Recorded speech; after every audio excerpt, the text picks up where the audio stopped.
pictures of the army planning a mass slaughter on their own people. On their own people. I'm going to read this. It says the United States government have what they call a red or blue list. Those on the red list will be woken up at 4 a.m. and taken to the camps and probably killed. There's concentration camps. In 1984, under Ronald Reagan, he signed a bill that turned the King Alfred plan into Rex 84. Through Rex 84, they can turn their Navy and Army bases into concentration or prison camps. If you don't believe me, check out the Fort Dix camp in New Jersey. It's called Rex 84.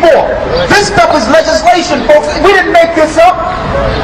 Congress know about this. The Senate know about this.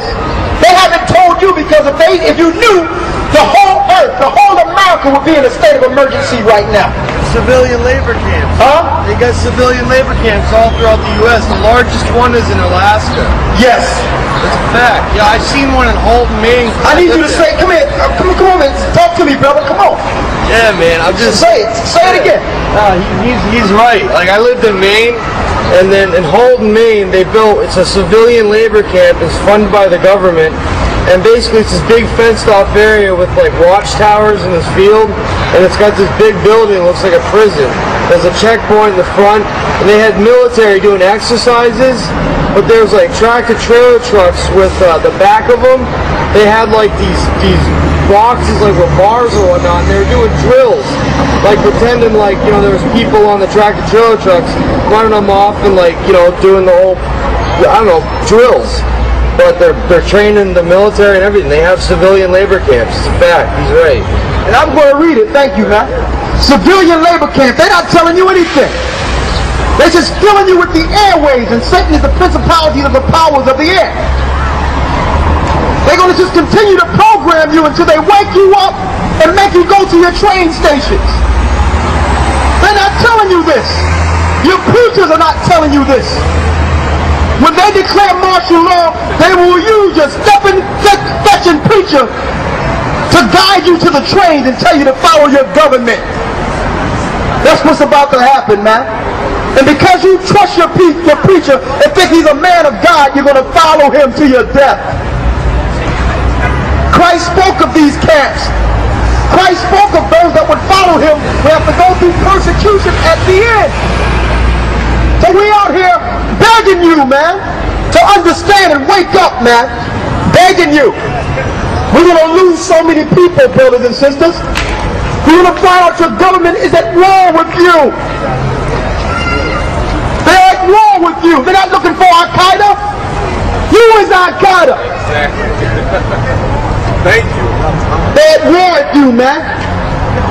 Here it is, they say they're chasing people with turbans, but yet now they're locking us up under terrorist legislation now, calling us terrorists now. They're not looking for people in turbans, man. We are the terrorists. There's more. The red list. Here's the people that are placed on red list. I know we're on the red list, but I'm going to read it. These people are the enemies of the New World Order.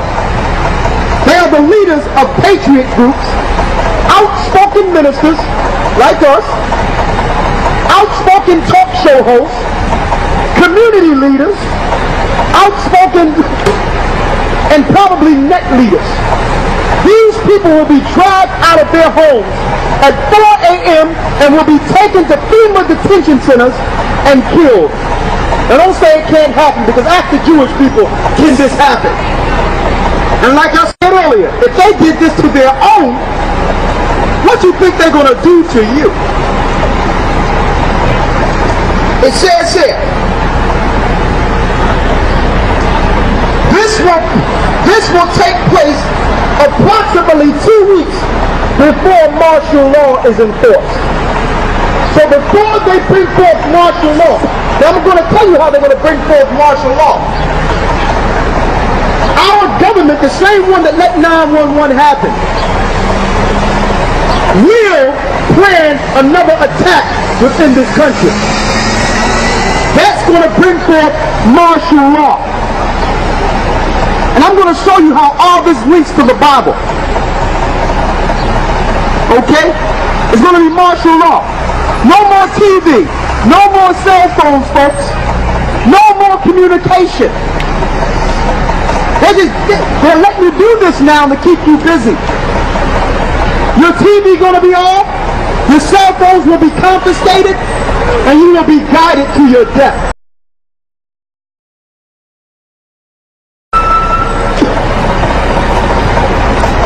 Here's the blue list. The blue list, these are also enemies of the New World Order, but are followers of the red list folks. So if you're following people that know better, you're automatically on the blue list. Reverend Al Sharpton, he's on the red list. They're gonna, anyone that has powerful influence that can guide the people in time of chaos will be dead already. And I know they are thinking, our government? Can our government do this? Don't you know the things this government have done, man? You're over here, right? Who did this? Our government. Yes. How can you be surprised that your government can do something as violent, kill people? They relocated a whole nation, man. Look at what happened with the North American Indians. Look what happened to even poor white people in this country. Let me tell you, man, you're going to find out the government is separate from the people. I have very important information that is crucial for you Americans to know. On March 17th, the House of Representatives held a special closed session. This was only the fourth time in 176 years that Congress has closed its doors to the public.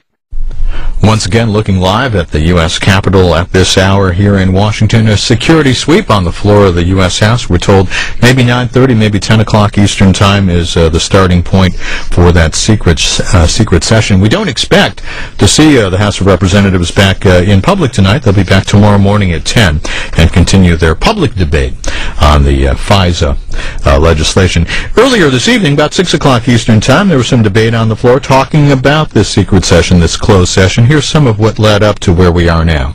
My friend has said two things. One is that there's an assumption that it's going to be about FISA, and another one is that there is going to be a debate of sorts. When I asked the question, if you are aware of whether or not anything like this has happened before, with respect to, we're talking about specific legislation that is before this House, whether or not anyone, would the gentleman know, what is the precedent for this? Is this unprecedented that the House of Representatives would be meeting in secret preliminary to legislation that it intends to pass? I haven't experienced this in my time, and for information purposes, I would ask the gentleman who's been here, I think, 26, 28 years, if in his experience, he can remember that. I thank the gentleman. In responding to him, I believe, and I'm not frankly absolutely positive, and I'm hoping that somebody, perhaps on the Intelligence Committee staff or others on the House, well, can I make an observation? I believe that during the early 80s or middle 80s, with reference to 1983 on Contragate, there was such a session. when? 83. On what? Contragate. As you know. Iran-Contra? Yes. Was that before the hearings or after the hearings? I don't know the answer to that question. If Mr. Blunt, well, I mean, there's relevance here. If you'll yield to Mr. Blunt, he may be able to offer my friend.